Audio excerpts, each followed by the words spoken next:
नमस्कार शेतकरी बांधवांनो, बाजारभाव माहिती या यूट्यूब चॅनलवरती तुमच्या सर्वांचं स्वागत आहे.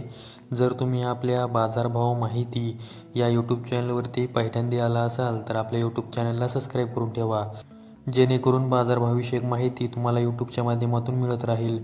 तर आजच्या व्हिडिओमध्ये आपण कांदा बाजारभावविषयक माहिती पाहणार आहोत. तर चला जास्त वेळ न घेता व्हिडिओ सुरू करूया.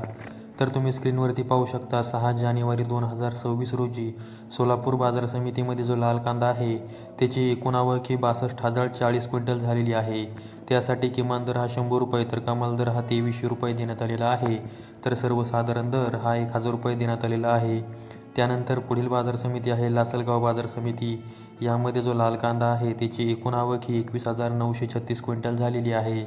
त्यासाठी किमान दर हा 600 रुपये तर कमाल दर हा 2152 रुपये देण्यात आलेला आहे. तर सर्वसाधारण दर हा 1500 रुपये देण्यात आलेला आहे. त्यानंतर पुढील बाजार समिती आहे लासलगाव निफाड बाजार समिती. यामध्ये जो लाल कांदा आहे त्याची एकूण आवक ही 2240 क्विंटल झालेली आहे. त्यासाठी किमान दर हा 751 रुपये तर कमाल दर हा 1801 रुपये देण्यात आलेला आहे. तर सर्वसाधारण दर हा 1550 रुपये देण्यात आलेला आहे. त्यानंतर पुढील बाजार समिती आहे लासलगाव विंचूर बाजार समिती. यामध्ये जो लाल कांदा आहे त्याची एकूण आवक ही 12,400 क्विंटल झालेली आहे. त्यासाठी किमान दर हा 600 रुपये तर कमाल दर हा 1810 रुपये देण्यात आलेला आहे. तर सर्वसाधारण दर 1550 रुपये देण्यात आलेला आहे. त्यानंतर पुढील बाजार समिती आहे नागपूर बाजार समिती. यामध्ये जो लाल कांदा आहे त्याची एकूण आवक ही 1800 क्विंटल झालेली आहे. त्यासाठी किमान दर हा 1500 रुपये तर कमाल दर हा 2000 रुपये देण्यात आलेला आहे. तर सर्वसाधारण दर हा 1875 रुपये देण्यात आलेला आहे. नागपूर बाजार समितीमध्ये जो पांढरा कांदा आहे त्याची एकूण आवक ही 1000 क्विंटल झालेली आहे. त्यासाठी किमान दर हा 1500 रुपये तर कमाल दर हा 2000 रुपये देण्यात आलेला आहे.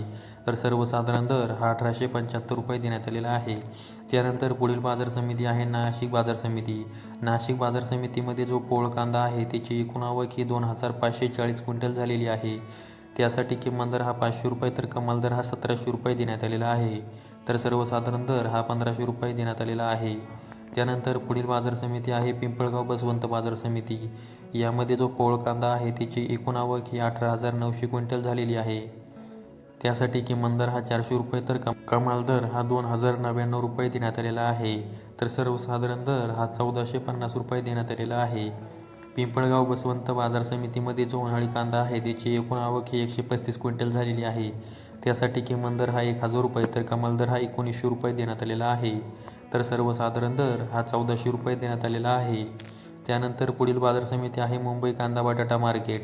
यामध्ये जी कांद्याची एकूण आवक झालेली आहे ती 11,385 क्विंटल झालेली आहे.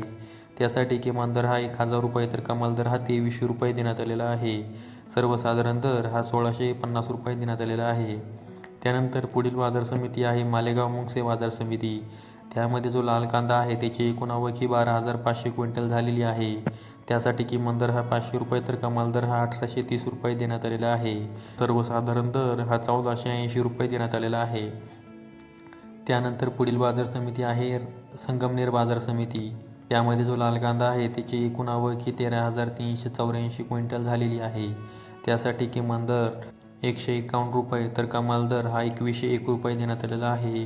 तर सर्वसाधारण दर हा 1126 रुपये देण्यात आलेला आहे. त्यानंतर पुढील बाजार समिती आहे पुणे बाजार समिती. त्यामध्ये जो लोकलचा कांदा आहे त्याची एकूण आवक ही 19,131 क्विंटल झालेली आहे. त्यासाठी किमान दर हा 500 रुपये तर कमाल दर हा 2000 रुपये देण्यात आलेला आहे. तर सर्वसाधारण दर हा 550 रुपये देण्यात आलेला आहे. तर शेतकरी बांधवांनो, आजच्या व्हिडिओमध्ये मी तुम्हाला 6 जानेवारी 2026 रोजी कोणत्या बाजार समितीमध्ये कांद्यासाठी काय बाजारभाव होता याविषयी माहिती दिलेली आहे. अशाच कांदा बाजारभावाविषयक माहितीसाठी आपल्या यूट्यूब चॅनलला सबस्क्राईब करून ठेवा. व्हिडिओ आवडल्यास व्हिडिओला लाईक करा. संपूर्ण व्हिडिओ पाहिल्याबद्दल सर्व शेतकरी बांधवांचे धन्यवाद.